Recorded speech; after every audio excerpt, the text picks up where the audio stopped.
بأماكن السياحة؟ إقامات صعبة صارت. الوضع للشخص أحيانا في منه مخالف، مطلوب منه يرجع على ولايته.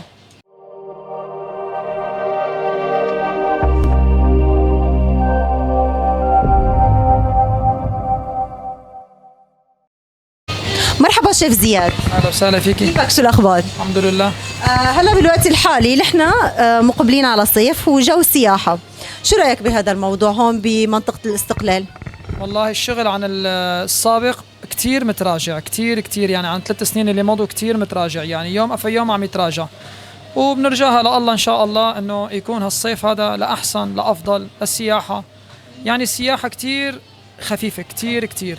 نحن متأملين بعد العيد إن شاء الله كله يتحسن ويتزبط. أما الأسعار غلا ما حقول لك غير هيك. حضرتك صاحب مطعم؟ صح. قد ايه صار لك فاتح مطعمك؟ شهرين. وانت من تمك عم بتقول انه 3 سنين اللي مضوا كانت افضل للسياحه من هون. انا لانه ابن المنطقه هون صار لي 7 سنين ونص، يعني شغلتي شيف، شغلتي بالمطاعم صار لي 30 سنه. بمبدا احنا عم نقول احنا عم نحكي بجو العام. انا صار لي بالمنطقه 7 سنين، فاتح هون صار لي شهرين، لانه انا بعرف جو المنطقه. بس اليوم لنكون صريحين، جو مو مثل الجو القديم. الاجواء والسياح وهالامور هي كلها خفت. خفيفه، مو خفيفه. فبنرجو لله انه يكون احسن بكل شيء. زياد، هلا برايك ليش خفت؟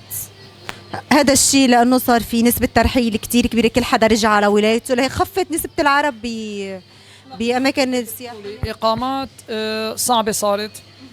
الوضع للشخص احيانا في منه مخالف، مطلوب منه يرجع على ولايته. ما حدا عم يقدر يجيب حدا من طرفه كفيزا ككذا، يعني هي بشكل عام كلها بتخف.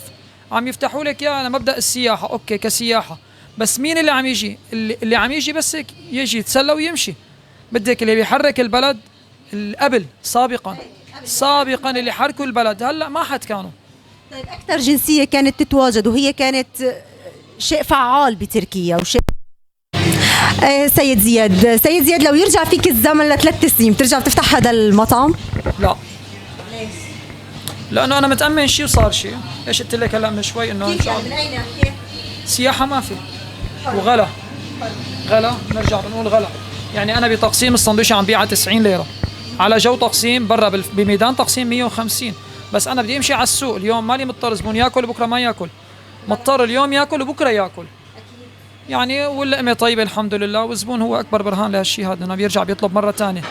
مع العسى الله ان شاء الله بيكرمنا بعد العيد نحن وكل اهل البلد اللي هون موجودين، ويفرج علينا وعليكم يا رب.